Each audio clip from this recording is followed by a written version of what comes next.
Hello, thank you for being with me again this week. I really hope you had a wonderful week by God's grace.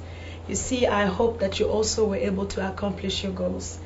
The purpose of this show really is to share some biblical principles in the most practical way to help empower yourself to be the best you can be, to help you strengthen your family and restore your community. So I really hope that you are taking the Word of God at heart and that you are doing your best to apply it.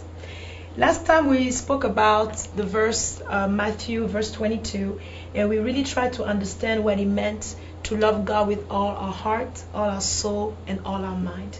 And I really hope that it was a blessing for you. Today we are going to share something that I'm very passionate about.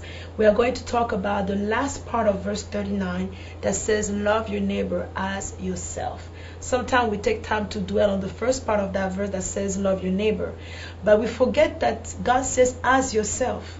That means that God is putting at the same level how you love your neighbor and how you love yourself.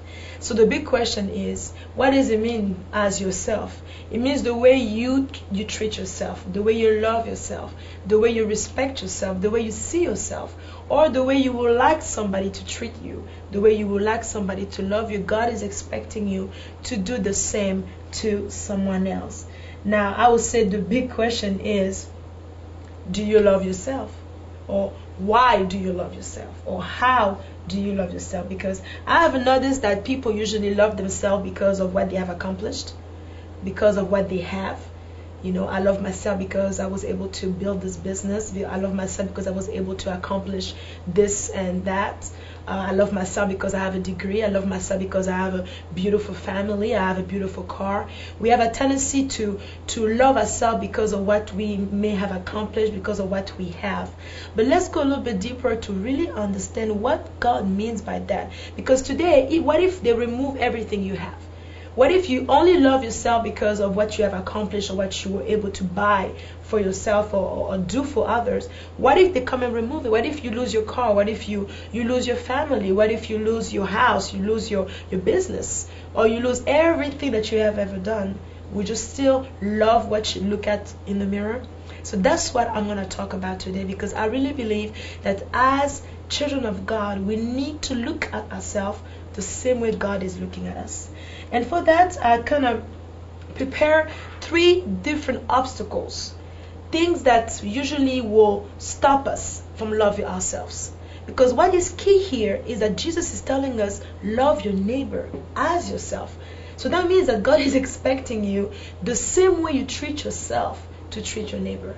But if you treat yourself bad, then guess what? You are not going to treat your neighbor right. If you don't love yourself, if you don't value yourself, if you don't see any worth in yourself, you are not going to be able to share that with the next person.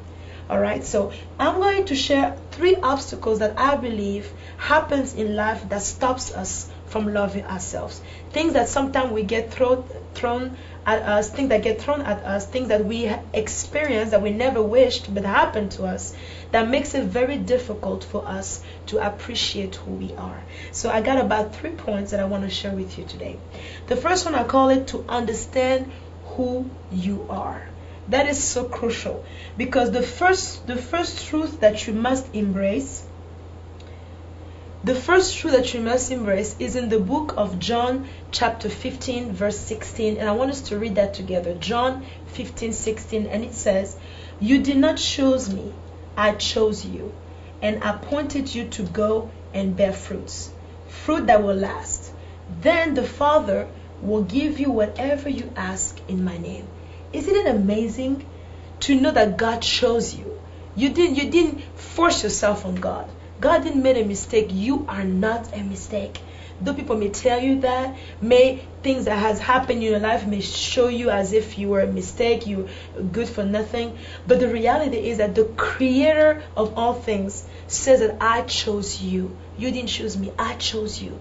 That means that he made up his mind to invest in you. You are the greatest investment of God. So you must understand first who you are. And don't identify your value by what you accomplish or what you have. Because all those things may go. But what stays is your real identity. And that's what God says about you. So today the economy cannot tell you who you are. Today your family cannot tell you who you are. It's not because of what kind of family you were born in or what last name you have. Because some people, they identify themselves by their last name because they have a powerful last name. So that gives them value. But the reality is that your true value, the reason why you are here, the reason why you are you, the reason why God considers you his greatest creation is because you are special just because of who you are. Because of God has taken time to create you. Not because of what you have done, not because of what you were able to accomplish. Those things are great. I'm not saying here, degrees are bad and businesses are bad and family is bad. Of course not. But what I'm saying is that those things cannot define you. Because life is life. Things happen in life. You may work 20 years and accomplish great things, and in a minute something can happen and take those things away from you.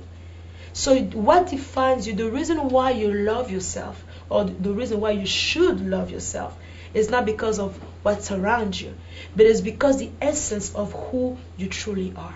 And that's what I'm trying to say to you today. Understand who you are. And the best way you can understand who you are is to go back to the source, is to go back to the one that created you.